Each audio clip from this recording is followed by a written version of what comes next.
Olá pessoal, seguindo a nossa série sobre o núcleo e divisão celular, agora nós vamos falar sobre os cromossomos. Na verdade, as células vão ter cromossomos durante o seu estágio de divisão celular. Se uma célula não estiver em divisão celular, ela vai ter a cromatina. Então a cromatina fica no interior do núcleo. A cromatina ela pode ser organizada, ela pode ser dividida em duas regiões. A eucromatina, do grego eu verdadeiro e croma cor, então é a região da cromatina que realmente cora quando submetida ao corante, e nós vamos ter a heterocromatina, do grego hétero diferente, é uma região que não vai corar. Então, por que essa região não vai corar? Porque provavelmente ela não está espiralizada. Acreditamos que ela não está espiralizada porque justamente essas regiões estão sendo lidas, ou seja, é as partes do DNA que estão ativas naquela célula, que estão servindo como modelo para a síntese de proteína. Já a parte da eucromatina, ela está altamente espiralizada, logo não é feita a leitura dessas partes. Então, nós vamos ter a molécula de DNA, com a sua dupla hélice, enrolada sobre proteínas do tipo histona. Essas proteínas vão se aglomerar, formando complexos, que vão cada vez mais se tornar mais compacto, até nós termos então um cromossomo, que é o momento em que o DNA está mais compactado, certo? Então,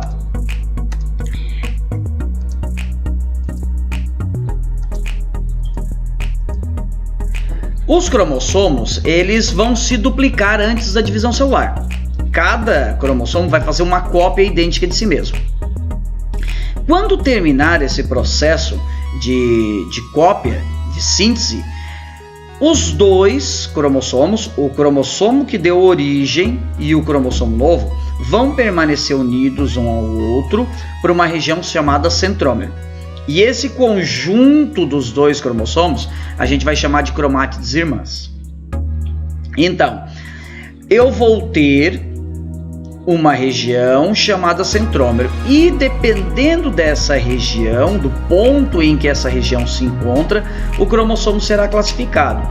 Então, se essa região estiver bem no meio, vai ser chamado de metacêntrico, do grego meta, no meio.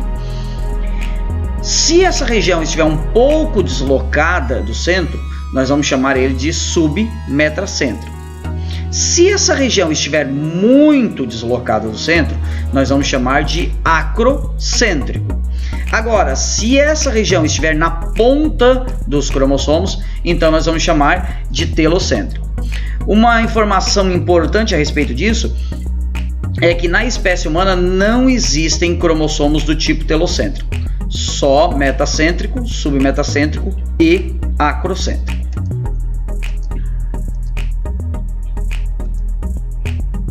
Então, as regiões de um cromossomo que codificam uma característica nós chamamos de genes.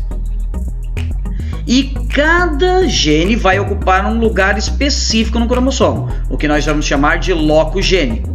Também é conhecido como locus, da palavra latina. Se você quiser saber mais sobre genética, genes, nós temos no canal as videoaulas sobre genética. Então é só clicar no izinho que você vai ter acesso a essa aula.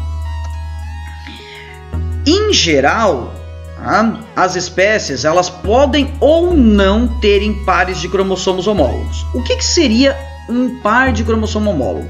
São cromossomos que possuem os mesmos genes e os mesmos locos gênicos. Então nós vamos ter dois tipos básicos, dois arranjos básicos de seres vivos quanto à presença ou não desses cromossomos homólogos. Nós vamos ter então os seres vivos que são diploides. Esses seres vivos vão ter pares de cromossomos homólogos. E o exemplo, que nós podemos citar aqui é a nossa própria espécie, a espécie humana. Agora, nós podemos também ter as espécies que são haploides. As espécies haploides não vão possuírem pares de cromossomos homólogos, ou seja, só possuem um cromossomo de cada. O exemplo mais simples para lembrarmos são as bactérias.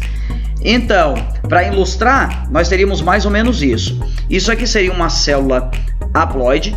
Ela tem então aqui, ó, 3 tipos de cromossomos e só tem um de cada tipo. Agora, aqui nós teríamos uma célula diploide, porque essa célula vai ter então 3 tipos de cromossomo, só que tem 2 de cada tipo, tem pares. Então essa é a diferença entre haploide e diploide. Existem ainda seres vivos que podem, tá, ter, em vez de pares, terem trincas ou até quartetos de cromossomos. Nesse caso, essas espécies vão ser chamadas de poliploide. Mas geralmente isso não é uma condição da espécie, é simplesmente um erro durante a divisão celular, certo? Mas sempre que uma célula tiver mais que um par de cromossomo homólogo, então ela vai ser chamada de poliploide.